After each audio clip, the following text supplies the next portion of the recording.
Hello everyone, welcome back to our channel Jyoti Sangwan math classes. Hope you all are fine. Students, कल हमने अपनी exercise 3.4 को complete किया था लास्ट क्लास में. आज हम अपनी नेक्स्ट क्लास जो कि अपनी एक्सरसाइज 3.5 के लिए रहेगी कंटिन्यू कर रहे हैं. And the first question is which of the following pairs of linear equation has unique solution, no solution और infinitely many solutions. In case there is a unique solution find it by cross multiplication method. यहाँ पर क्या students की कुछ statements हमें दे रखे हैं यहाँ पर, और हमें क्या करना है उनमें से हमें ये बताना है कि किस पेयर के लिए हमें यूनिक सॉल्यूशन मिलेगा, किसके लिए हमें इनफाइनाइटली मैनी सॉल्यूशंस मिलेंगे और किस पेयर में हमें क्या नो सॉल्यूशन मिलेगा. अगर हमें मिलता है यूनिक सॉल्यूशन तो उसको हमें फाइंड आउट करना है, और किस मेथड से करना, क्रॉस मल्टीप्लिकेशन मेथड से. अब तक स्टूडेंट्स हमने अपने दो मेथड्स को सीख लिया है. फर्स्ट था अपना सब्सटीट्यूशन मेथड, नेक्स्ट था अपना elimination method, and the third one is cross multiplication method.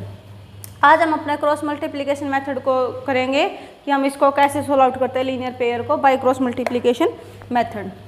So first है स्टूडेंट्स अपना x minus 3y minus 3 equals to 0, 3x minus 9y minus 2 equals to 0. अब यहाँ पर क्या है कि इसने बोला था अगर यूनिक सॉल्यूशन है तभी हमें उसके सॉल्यूशंस निकालने हैं. वैसे भी अगर इनफाइनाइट सॉल्यूशन होंगे तो हम कितने निकाल देंगे, 2 4 6 8 ज़्यादा से ज़्यादा. फिर हम भी बहुत सारे उसके सॉल्यूशंस क्या है रिमेनिंग रह जाते हैं अपने. तो उसी के साथ अब हम नो सॉल्यूशन होगा तो उसके सॉल्यूशन ही कैसे बताएंगे. सो यूनिक सॉल्यूशन के साथ ही हमें यहाँ पर आगे कंटिन्यू करना है. सो उसके लिए हम क्या चेक करते हैं कि a1/a2 not equals to b1/b2 अगर होगा तो क्या होता है अपना यूनिक सॉल्यूशन.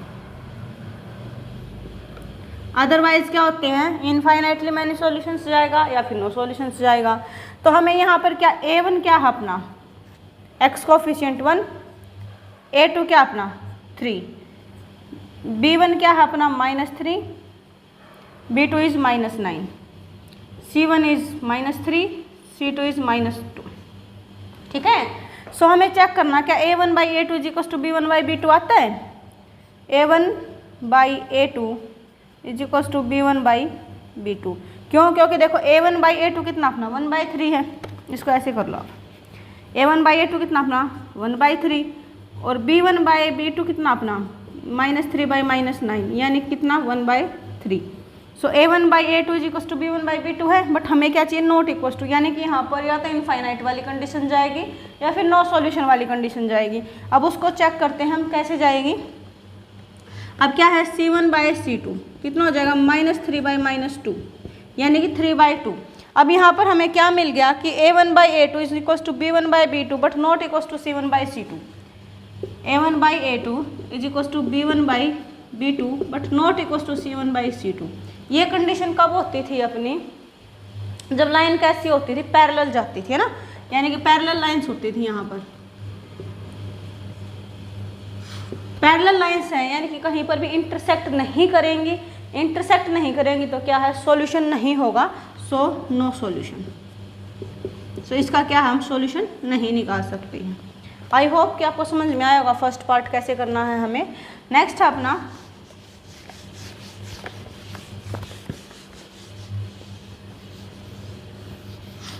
Second part.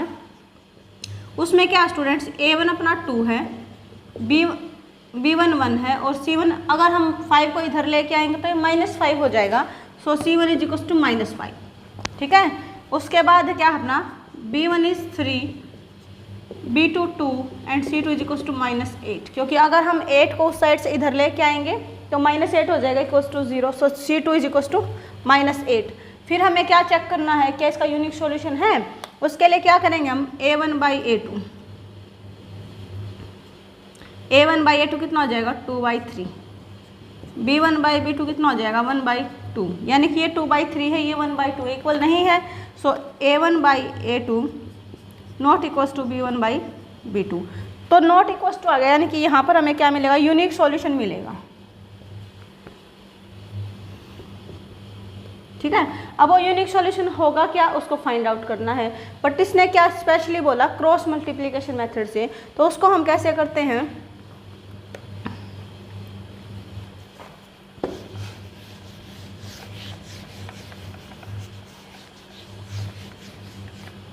आपको यहाँ पर लिखना है x, फिर लिखना है y और फिर लिखना है 1. ठीक है। उसके बाद हमें क्या करना है, देखो x लिखा है तो x के कोफिशिएंट्स को आप छिपा दो। y का कितना आया 1 और 2 और c के कितने हैं -5 एंड -8। सो यहाँ पर लिखा हमने 1 2, x का छिपाया है ना तो x के नीचे हम इसी को लिखेंगे। फिर अपना क्या है 1 2, ठीक है। फिर हमने y को छिपाया तो क्या है अपना नहीं 1 2 5 8 -5 -8। फिर हमने y को, क्योंकि हमने y के लिखने हैं तो y को छिपा दिया। सो -5 -8 ये हमने लिख लिया। यहाँ पर बच गया क्या अपना 2 और 3। सो 2 और 3 हमने यहाँ पर लिख लिया। फिर हम 1 का मतलब क्या है कांस्टेंट के लिए, ठीक है। 1 का मतलब क्या है यहाँ पर कांस्टेंट के लिए।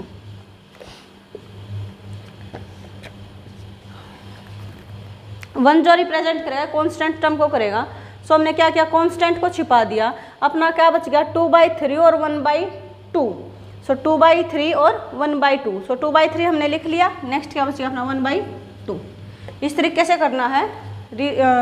रिपीट करते हैं एक बार। क्या है कि हमने x y और 1 ऐसे लिखा। अगर ये वेरिएबल अपने a b c इनमें से जो जिस भी वेरिएबल के अंदर उन वेरिएबल्स को लिख लेना है और कांस्टेंट के लिए लिख लेना है हमें 1।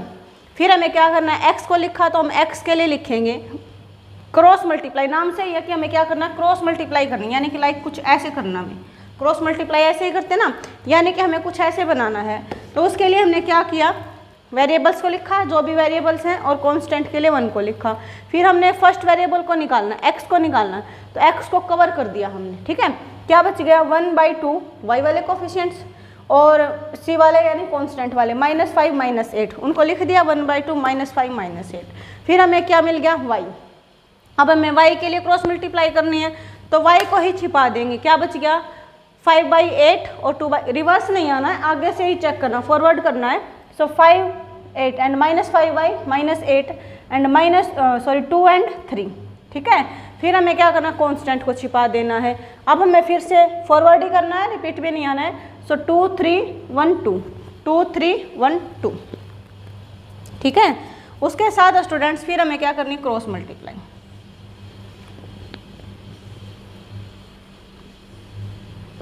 ओके फिर हम क्या करेंगे एंड इसके बाद हमें क्या करना स्टूडेंट्स यहाँ पर कि हमने लिखा x फिर लिखा y और फिर जो कांस्टेंट अपना उसको लिखा। तो हम क्या करेंगे लाइन लगाएंगे, इक्वल्स का साइन लगाएंगे, ठीक है।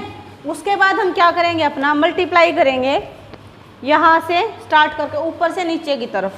सो क्या है 1 की मल्टीप्लाई -8 के साथ -8, फिर होता अपना -2 की मल्टीप्लाई -5 के साथ यानी कि -10, ठीक है। फिर यहाँ पर करेंगे -5 की मल्टीप्लाई 3 के साथ यानी कि -15, माइनस आएगा -8 की मल्टीप्लाई 2 के साथ यानी कि -16 हो जाएगा। फिर यहाँ पे क्या होगा 4 और माइनस लगा करके 3 की मल्टीप्लाई 1 के साथ यानी कि 3।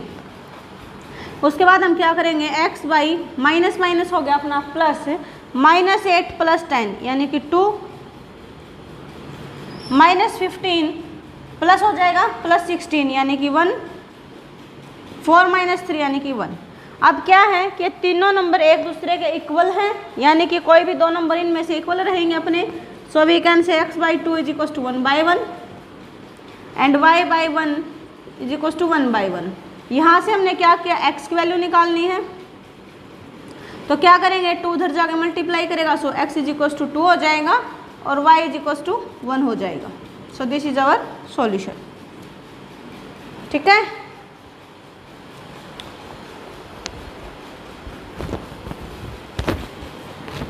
And our next part is 3x - 5y = 20। तो इसको हम कैसे लिख सकते हैं 3x - 5y - 20 = 0, 6x - 10y - 40 = 0। जो कांस्टेंट टर्म अपने इक्वल्स के दूसरी साइड थी उसको हम एक ही साइड पे हमने रीअरेंज कर लिया इनको। अब हम क्या चेक करते हैं a1/a2 = b1/b2 c1/c2 रेशियो को चेक करते हैं। सो a1 यहाँ पर क्या अपना 3, a2 क्या है 6, b1 क्या -5 और b2 क्या -10, c1 है अपना -20 और c2 है -40। अब अगर हम चेक करें सो a1/a2 क्या हो जाएगा 3/6 यानी कि 1/2, B1/B2 -5/-10 1/2 यानी कि C1/C2 -20/-40 -2 -21 22 जा यानी कि 1/2 1/2 1/2। सो we can say A1/A2 is equal to B1/B2 is equal to C1/C2। अब क्या है कि सारी रेशियो इक्वल है, इक्वल होती थी तो लाइन अपनी कौन सी होती थी, कोइंसिडेंट लाइन। कोइंसिडेंट लाइन है यानी कि इनफाइनाइट सॉल्यूशंस है। इनफाइनाइट सॉल्यूशन है तो हमें इसको नहीं निकालने हैं कोई भी सॉल्यूशंस, तो हम क्या करेंगे अपने नेक्स्ट पार्ट पे मूव करेंगे। And our next part is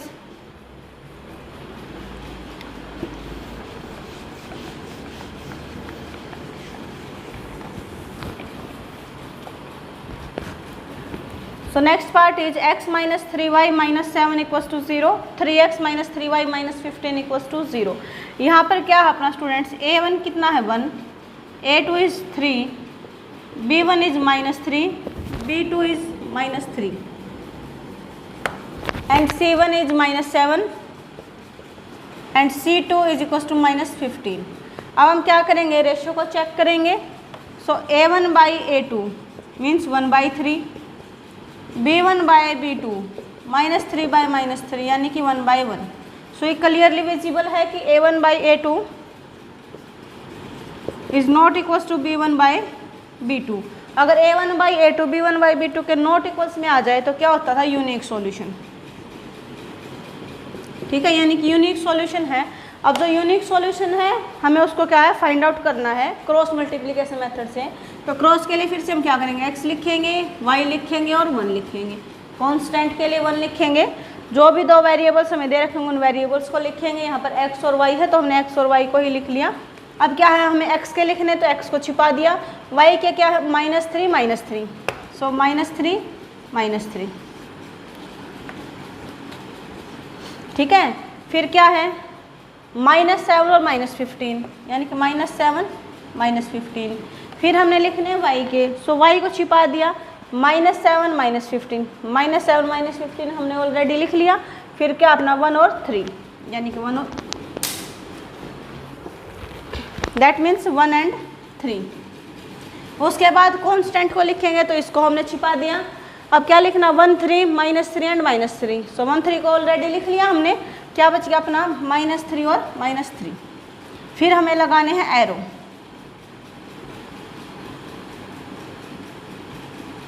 ठीक है, उसके बाद हमें क्या करना है, x लिखना है, y लिखना है, 1 लिखना है, लाइन लगानी है, इक्वल्स का साइन लगाना है। ठीक है, उसके बाद हमें करनी क्रॉस मल्टीप्लाई। सो -3 की मल्टीप्लाई -15 के साथ की तो हमें मिल गया 45। फिर आएगा -3 की मल्टीप्लाई -7 के साथ की तो हमें मिलेगा -21, माइनस हो जाएगा प्लस यानी कि -21। -7 की मल्टीप्लाई 3 के साथ यानी -21। फिर माइनस आएगा फॉर्मूले का, -15 की मल्टीप्लाई 1 के साथ -15, माइनस हो गया प्लस यानी कि +15 हो गया। ऐसे ही फिर हमने क्या किया, 1 की मल्टीप्लाई -3 के साथ, फिर माइनस आएगा फॉर्मूले वाला, 3 की मल्टीप्लाई -3 के साथ -9, माइनस हो गया प्लस। नेक्स्ट हम क्या करेंगे, 45 में से 21 को माइनस करेंगे, हमें मिलेगा 24। ठीक है, ऐसे ही फिर हमने क्या किया, y -21 + 15 यानी कि -6। उसके बाद क्या 1/-3 + 9 यानी कि 6। अब हमें निकालना क्या, x और y की वैल्यूज निकालनी है। सो एक बार हम क्या करेंगे, x/24 को इक्वल्स टू में लिखेंगे 1/6 के, और एक बार y -6 को लिखेंगे 1/6 के equal.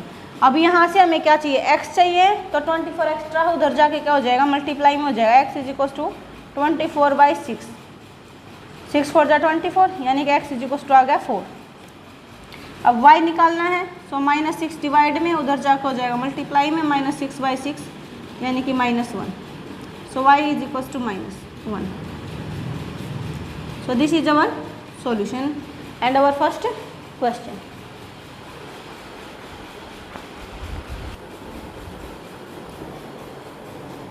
And our next question is for which values of a and b does the following pair of linear equations have an infinite number of solutions. यहाँ पर हमें एक लीनियर पेयर दे रखे इक्वेशंस का, इसकी हमें यह बताना है कि ए और बी की कौन सी वैल्यू के ऊपर इस पेयर के हमें इनफाइनाइट नंबर ऑफ सॉल्यूशंस मिलेंगे। तो उसके लिए हम क्या करेंगे स्टूडेंट्स, फर्स्ट ऑफ ऑल तो इनको करेंगे rearrange. 2x + 3y - 7 = 0, a - bx + a + bx -3a - b + 2 = 0। ठीक है, अब हमें क्या करना है, a1 अपना क्या है 2, a2 = a - b and b1 = 3, b2 = a + b, c1 = -7, c2 = -3a - b + 2 -b + 2।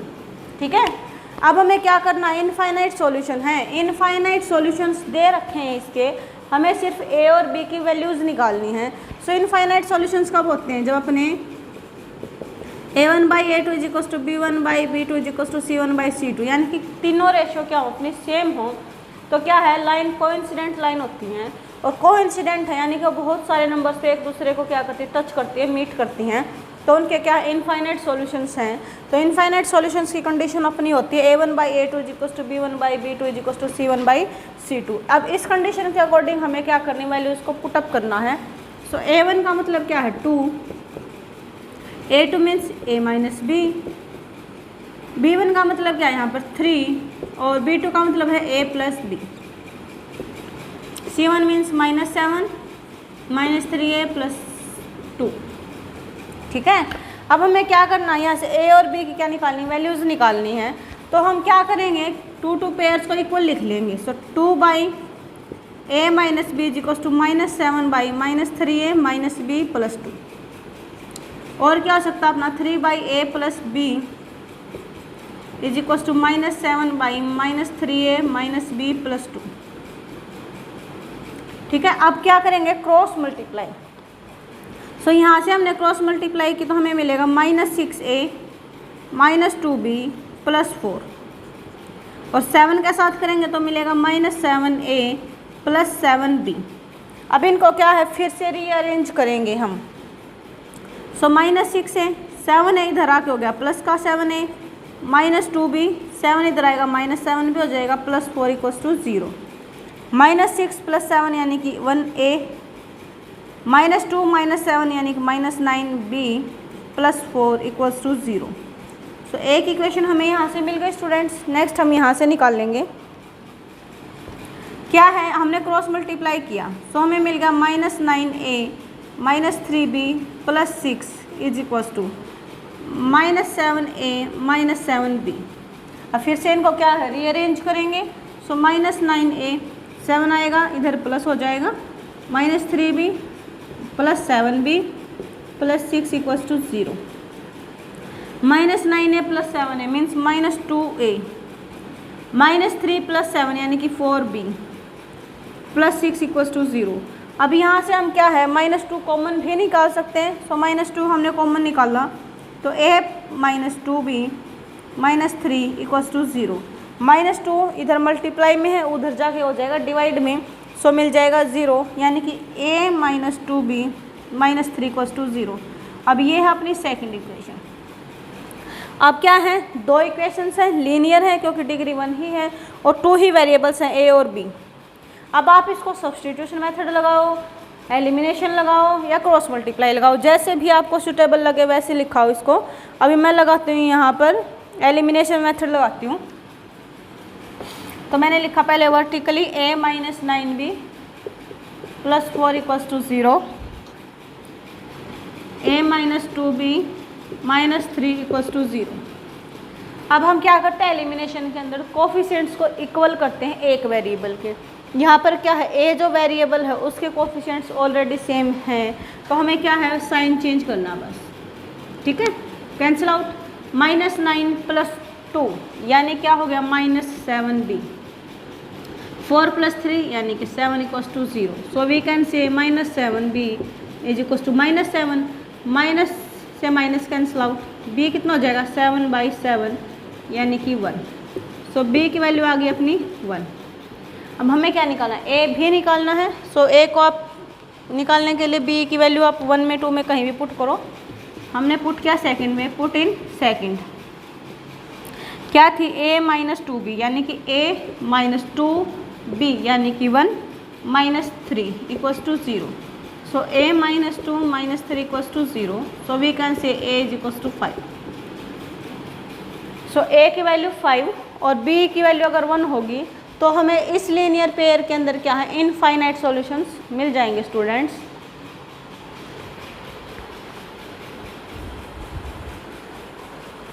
And our next question is, for which value of k will the following pair of linear equations have no solution। यहाँ पर हमें क्या है, एक linear pair दे रखा है, उस पर हमें ये बताना है कि k की ऐसी क्या वैल्यू रखें कि हमें जो ये इक्वेशंस दे रखी इसका हमें नो सॉल्यूशन मिल जाए, यानी k की वैल्यू ऐसी जिससे हमें नो सॉल्यूशन मिले। सो नो सॉल्यूशन अपना कब होता था students, a1/a2 is equals to b1/b2 but not equals to c1/c2 वाली कंडीशन पे हमें क्या मिलता था, नो सॉल्यूशन मिलता था, क्योंकि लाइंस कैसी जाती हैं, पैरेलल जाती हैं। तो अब यहाँ पर अपना क्या है, इसको हम करेंगे रीअरेंज। तो ये हो गया अपना 3x + y - 1 equals to 0, 2k - 1x + k - 1y - 2k - 1 equals to 0। अब यहाँ पर उस कंडीशन को होल्ड करने के लिए हमें पहले a1 a2 b1 b2 इनकी वैल्यू पता होना चाहिए। So here a1 is equals to 3, a2 is 2k - 1, b1 is 1, b2 is k - 1, c1 is -1, c2 is -2k - 1। अब हमें क्या करना है स्टूडेंट्स, ये जो कंडीशन है इसके अंदर हमें इक्वेशन नंबर्स को पुट करना है। सो a1/a2 क्या हो जाएगा अपना 3/2k - 1 is equals to 1/k - 1 but not equals to -1/- 2k - 1। So हमें यहाँ से क्या है कि जो 3/2k - 1 is equals to k - 1 है, हम यहाँ से क्या इक्वल रखेंगे इनको, यानी कि 3/2k - 1 is equals to 1/k - 1। ठीक है। अब यहाँ से क्या किया हमने, क्रॉस मल्टीप्लाई किया, तो यहाँ पे करोगे तो क्या मिलेगा हमें 3k - 3 और यहाँ पे करोगे तो हमें मिल जाएगा 2k - 1। अब क्या है, इनको करेंगे हम रीअरेंज, यानी कि 3k 2k इधर आ जाएगा -2k हो जाएगा, -1 पहले है, 3 उधर जाके हो जाएगा प्लस। सो 3k - 2k मीन्स k और -1 + 3 means 2। So k is equals to 2। तो k की वैल्यू हमें 2 मिलेगी, तब जाके हमें क्या मिलेगा, इसका नो सॉल्यूशन मिल जाएगा। सो इसी के साथ स्टूडेंट्स आज आप अपनी एक्सरसाइज 3.5 से 2 क्वेश्चंस को कंप्लीट किया है। थर्ड क्वेश्चन हम अपनी कल नेक्स्ट क्लास में करेंगे। तब तक आप वीडियो को अच्छे से देख के और समझ के, कोई भी डाउट आता है तो कमेंट कीजिए और वीडियो को लाइक करो, अपने फ्रेंड्स के साथ ज़्यादा से ज़्यादा शेयर करो और चैनल को सब्सक्राइब करो। Thank you students.